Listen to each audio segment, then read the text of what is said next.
What up, what up? Welcome back to the channel, and thank you all for watching. Today, we'll be doing something a little bit different. We won't be having a gameplay video, but we'll be going over a deck guide for a very popular new legend coming out of March of the Machine. Omnath, Locus of All, or as we're going to call him in this video, Omnath, Lord of All. But what makes a lord? How about having 10 vassals or lieges subject to your monarchy? In this Omnath build, I won't be doing your generic 5-color good stuff, but instead I'll be talking about a very fun way to build this oil slicked jelly bean that won't break the bank. Trademark pending. If you would lose unspent mana, that mana becomes black instead.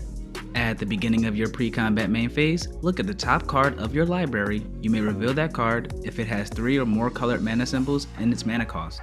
If you do, add 3 mana of any combination of its colors and put it into your hand. If you don't reveal it, put it into your hand. It has very quickly become a fan favorite when it comes to new legends dropping in March of the Machine, accruing more than 1,000 new decks on EDH Rec before the set has even been released. But how do we build this popular commander while keeping it different and also fun? Way back in 2008, Eventide and Shadowmoor gave us a cycle of pretty cool lords that each buffed 2 colors, while oftentimes having a pretty cool additional static effect.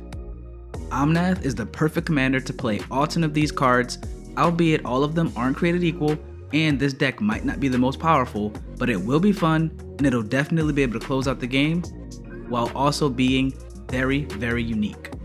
Now, let's go over these liege lords. They all give other creatures in both colors in their color combination +1/+1, so for creatures that are both colors, they get +2/+2, but that's not all. In Rakdos, we have Ashen Moor Liege, a 4/1 with whenever it becomes the target of a spell or ability an opponent controls, that player loses 4 life, and better yet, the Omnath discount makes us only have to pay 1 generic mana for it. In Boros, we have Balefire Liege, a 2/4 with whenever you cast a red spell, it deals 3 damage to target player or planeswalker, and whenever you cast a white spell, you gain 3 life. Omnath discount, 2 generic mana.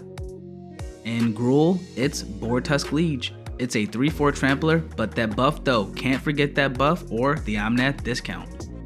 Golgari gives us Creekwood Liege, a 2/2, and at the beginning of your upkeep, you may create a 1/1 black and green worm creature token, which is really a 3/3 if we only have Creekwood Liege out. If we have any of our other lords out, it can be a 5/5, a 7/7, you can do the math yourself. Then we have Orzhov. Orzhov gives us Deathbringer Liege. It's a 3/4 with whenever you cast a white spell, you may tap target creature, and whenever you cast a black spell, you may destroy target creature if it's tapped. Dimir is going to give us Glen Elendra Liege. It's just a 2/3 flying lord, but for the cost of 1 generic mana, let's get it on up in this deck. Izzet has us playing Mind Rack Liege. For 4 mana, hybrid red-blue, you can put a blue or red creature card from your hand onto the battlefield. Simic has Murkfiend Liege, letting us untap all green and or blue creatures we control during each other player's untap step. Azorius has Thistledown Liege. It's a 1/3 Kithkin Knight with flash, but again, that discount though. The Selesnya colors gives us a 4/4 Wilt Leaf Liege, with if a spell or ability an opponent controls causes you to discard Wilt Leaf Liege, put it onto the battlefield instead of putting it into your graveyard. That'll probably never come into play, but with our commander, this lord is only 1 generic mana. Balefire Liege, Mind Rack Liege, Murkfiend Liege, and Deathbringer Liege are clearly the best static abilities of all 10 of these, so I'd start there when building out this version of Omnath. Balefire Liege deals damage and gains life for red and white spells, so we'll use cards like Path to Exile, Chaos Warp, Faithless Looting, Boros Charm, and Valakut Awakening, and focus on that color combination when picking our instants and sorceries. Mind Rack Liege lets us cheat in big creatures that are red and or blue, so cards like Atali Primal Storm, Hallbreaker Horror, Nira Wild Mage, the Locust God, and Jin-Gitaxias Progress Tyrant should be focused when choosing our heavy hitters and creatures we'll be using to close out the game. Murkfiend Liege untaps our green and blue creatures on everyone's turn, so cards like Llanowar Elves, Feyburrow Elder, Marwyn the Nurturer, which we'll be buffing ourselves thanks to our lords, Arcanus the Omnipotent, and Elvish Piper are going to be great to store tons of black mana and use other untapped effects for additional value. We'll try to keep our value and utility creatures in the Simic color combination. Deathbringer Liege taps and destroys creatures just for casting black and white spells respectively, and if you cast a spell that's both black and white, you can tap and destroy a creature simultaneously, making cards like Anguished Unmaking, Despark, Vindicate, Mortify, and Kaya the Inexorable 2-for-1s. Once we have those few cards chosen and a general idea of the supporting cards we'll need, all that's left is to add some plan specific card draw and removal along with some catalysts to help our plan along.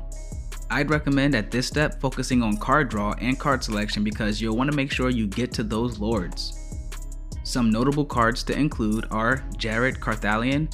It poops out 3/3 Kavus that will get pretty huge when we get our lieges online because they're all 5 colors. Another great include is Riku of the 2 Reflections. It lets us copy our creatures and spells. Being able to have multiple lieges buffing Omnath is a surefire way to finish the game very quickly with commander damage. And with us casting so many multicolor spells, Ramos Dragon Engine will be a great include to give us a big turn where we can cast multiple spells.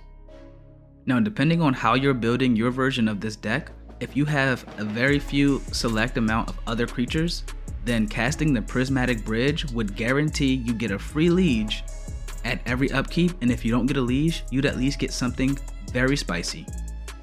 With this kind of build, you'd be able to effectively close out the game with commander damage along with all the extra value these liege creatures will be giving you. I'd personally wrap this build up with a nice clone package to create multiple copies of our lore effects.